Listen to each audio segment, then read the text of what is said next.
Former Vice President of Google and former U.S. Chief Technology Officer and Advisor to President Obama, Megan Smith. Megan, great to have you here today, especially on this day.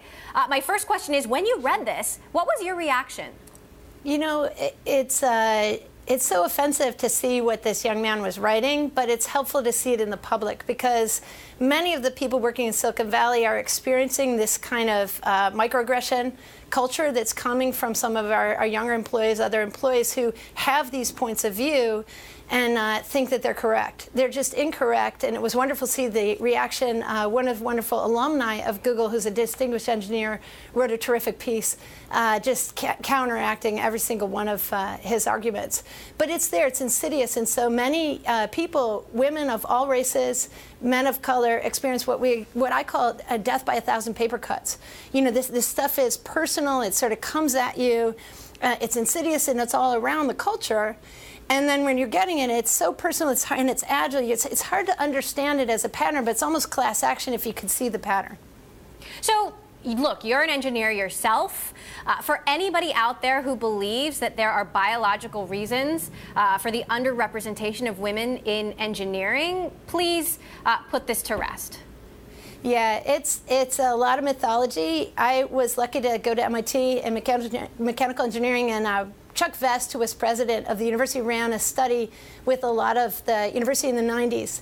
And one of the things he wrote at the intro of that is when they showed all the discrimination that was happening, both who gets recorded in history, who gets what promotions, who gets what lab sizes, who gets what kind of funding for their research, et cetera. He said, I always thought it was part myth and part reality. I said, I've learned from this study that's almost all reality. And we really need to work on this and change this because, of course, we want all of our talent. We want to play the whole American team, especially in Silicon Valley, on these incredibly exciting tools and platforms and culture. The culture is so wonderful in Silicon Valley, and this isn't unique to Google, this challenge of this young engineer. It's across all of the companies. It's rampant.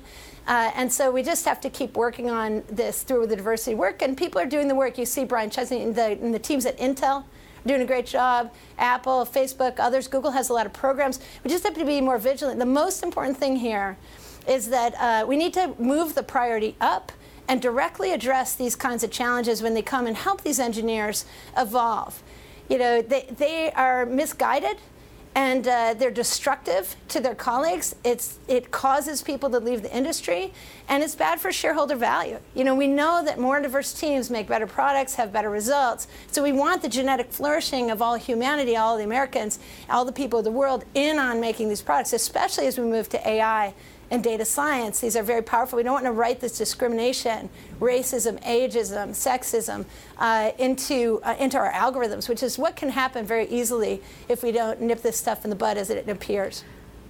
This engineer himself makes a point that Google should value diversity of opinion, ideological diversity. Erica Baker, a former Google engineer, believes that the real news is that he felt safe enough to write this. There are a lot of people asking why this guy still has a job. What kind of action should Google take here? Should this engineer be fired?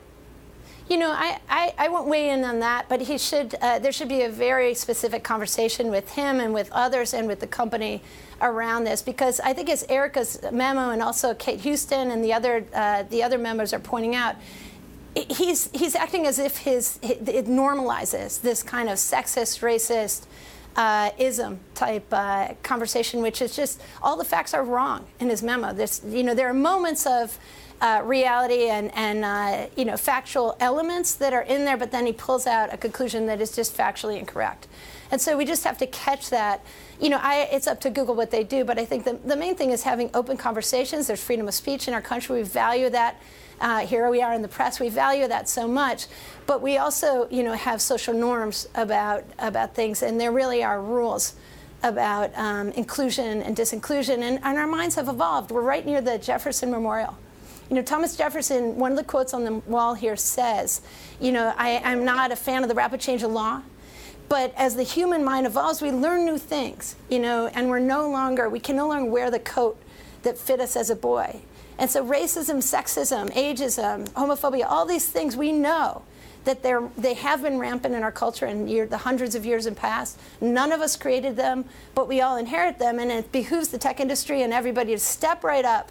This is our moment to evolve out of this and lead the world with these incredible technical skills that we have.